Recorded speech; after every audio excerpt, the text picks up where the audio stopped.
I'm pretty sure they didn't change anything to hidden either. Right, you aren't affected by any effect that requires its target to be seen. If you're hidden when you roll initiative, you have advantage on the roll. Attack rolls against you have disadvantage. Your attack rolls have advantage, and the condition ends on you immediately after the following occurs. You make a sound louder than a whisper. An enemy finds you. You make an attack roll. You cast a spell with verbal components, or you aren't heavily obscured or behind any cover. Yep. And then you have the hide action. Make a DC 15 dex check. I still don't like the fact that they made this a flat check. Fucking...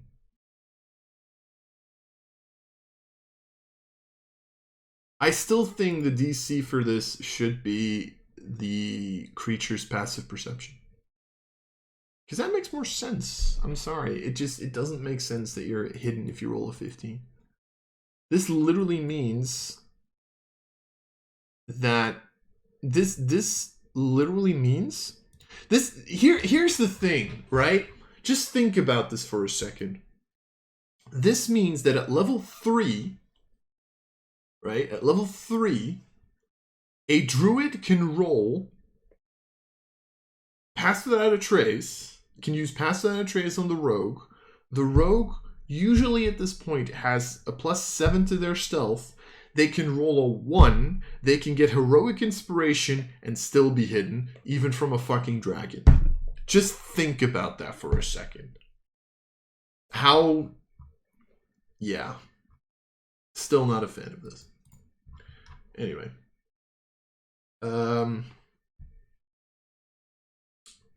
Yeah. I still think passive if you... That's the way I always roll it. If you use the hide action... The DC for your check is the passive perception of the enemy. And sometimes I also let them roll a check for free in case they're actively looking for you or if we're not in combat or whatever, but usually passive perception. While incapacitated, experience the following effects: can't take actions or reactions, concentration is broken, can't speak. Okay, that's alright. Surprise, if you're incapacitated when you roll initiative, you have disadvantage on the roll, right? I should probably... This is going to be something that I'm going to forget the first couple of times I play One D&D, pretty sure. Influence, yeah. What the hell did they change here? Because nobody barely even remembers that this is a thing. With the influence action, you can try to influence another creature to do one thing or course of action that you request or demand. This action can be used only on creatures controlled by the DM and isn't mind control. Cool. You can't force a creature to do something that is counter to its creature's alignment or that is otherwise repugnant to the creature. This action has 3 main parts: attitude, interaction, and a charisma check.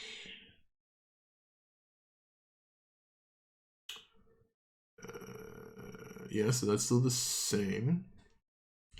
Creature's attitude determines how a character can influence that creature. Each DM-controlled creature has one of the following attitudes towards the player's character. They're either indifferent, friendly, or hostile, right? This is the default attitude.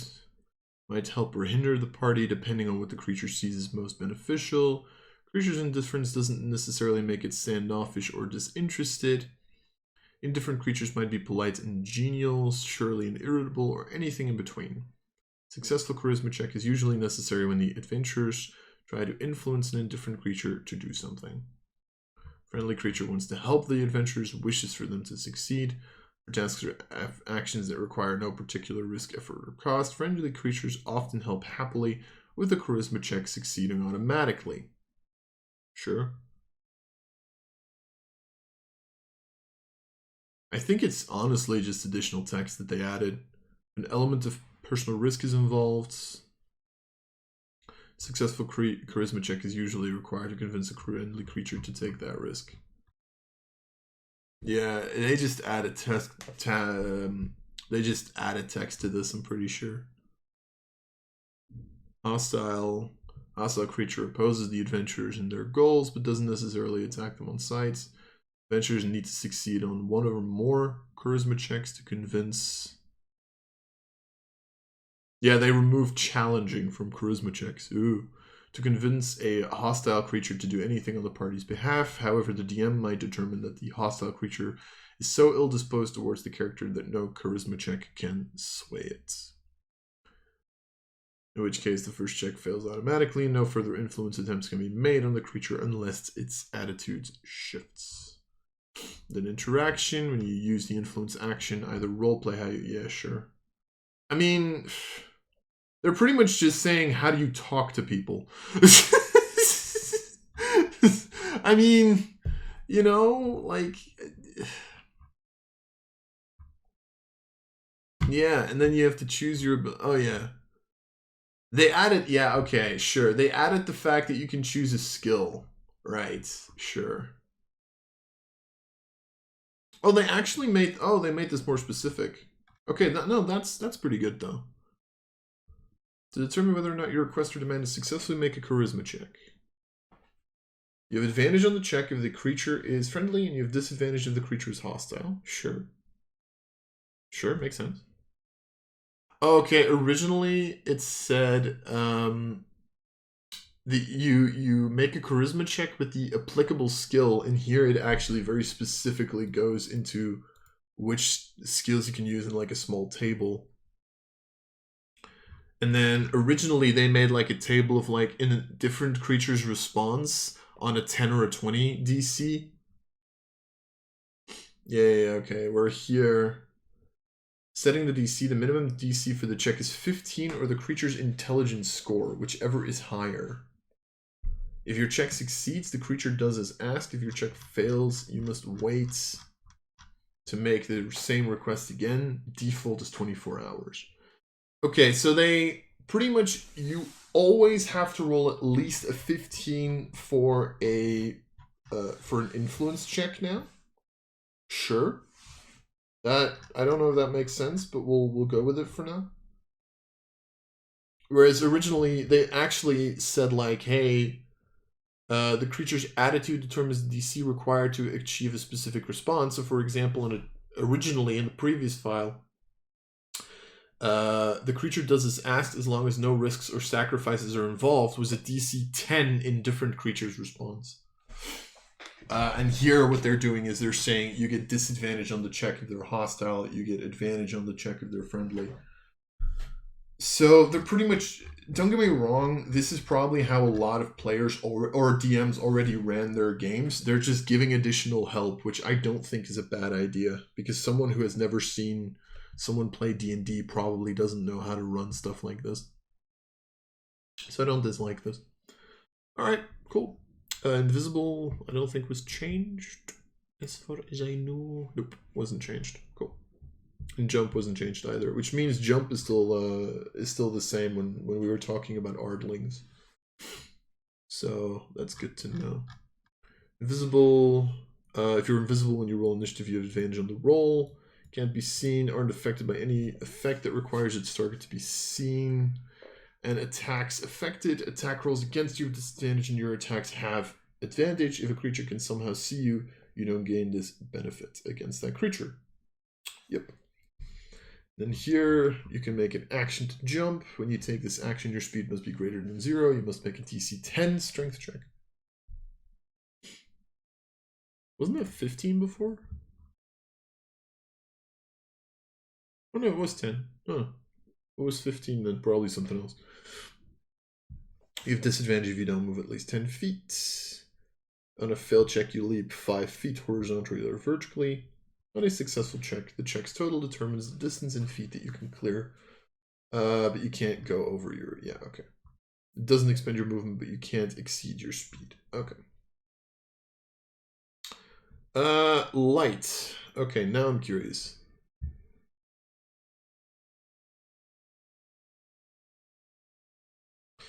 When you take the attack action on your turn and attack with a light weapon in one hand and have a light weapon in the other hand, you can make one extra attack as part of the same action.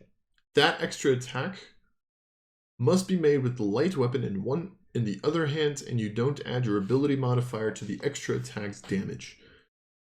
You can make this extra attack only once on each of your turns.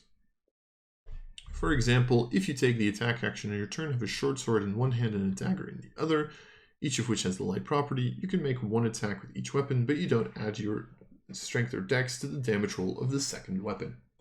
Okay. So what changed?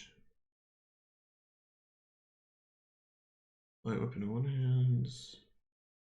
Is it just specifying text then again?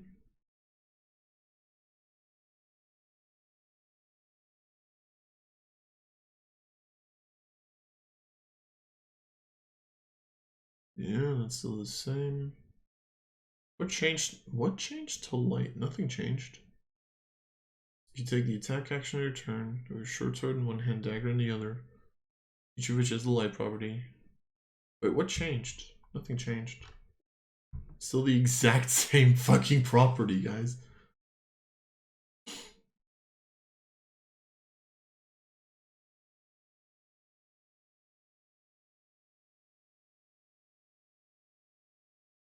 Oh, no, they did.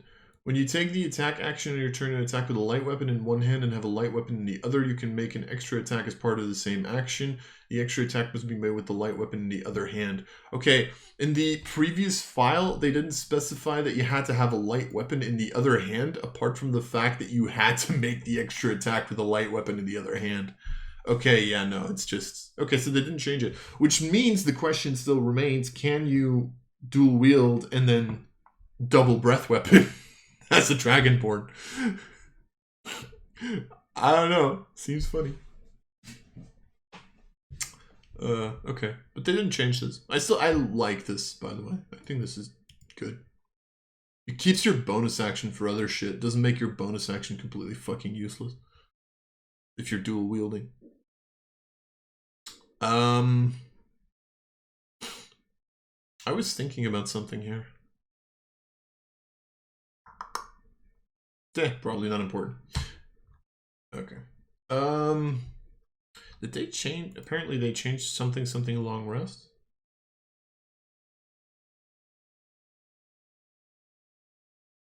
Probably also specifying stuff, I guess. Well, they changed it, right? Yeah. A long rest is a period of extended downtime, at least 8 hours long, available to any creature. During a long rest, you sleep for at least 6 hours and perform no more than 2 hours of light activity, such as reading, talking, eating, or standing watch.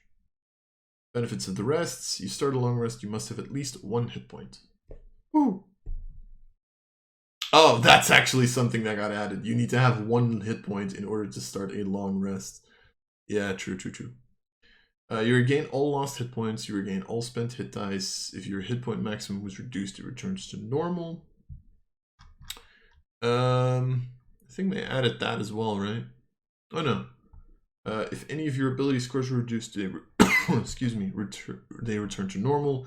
And they added the exhaustion part here as well. And after you finish the long rest, you must wait at least 16 hours before starting another one. That's funny. They actually... Oh yeah, okay, they just moved around the text a little bit. So originally they were like, yes, you can't benefit from more than 1 long rest in a 24-hour period. And here it's like you have to wait 16 hours before starting another one, which is a little bit more clear, technically. And then here it said you must have at least 1 hit point at the start of the rest to gain its benefits.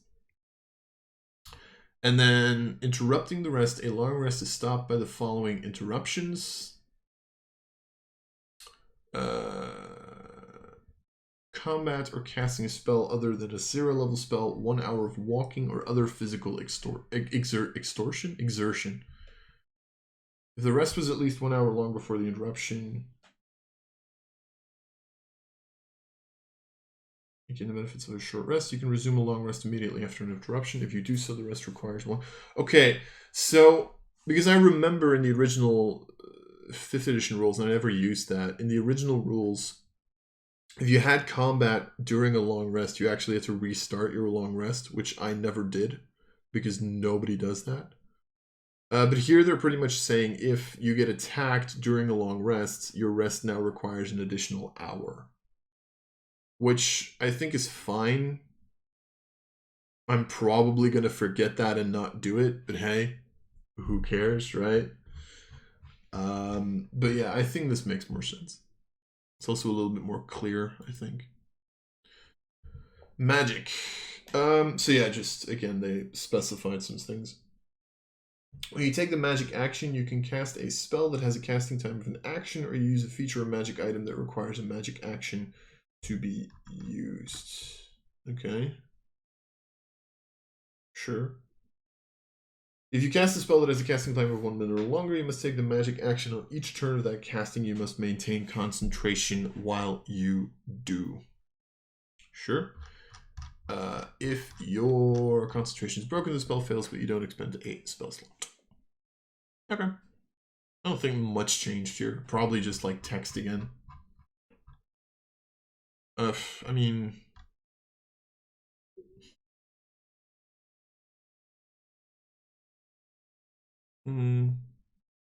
Oh, yeah, they added, or you use a feature or a magic item that requires a magic action to be activated. Sure, I mean, okay. I mean, yay? The fuck? Move. I'm assuming this is just pretty much you can break up your move, you can move around other creatures. Nothing really changed for moving, I think. So I don't think I'm going to waste my time with this. This is still the same.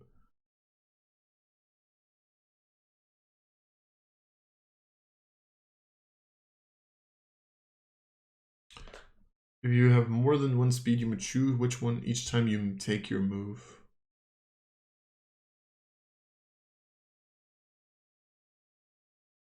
Yeah, so you can... This is actually good.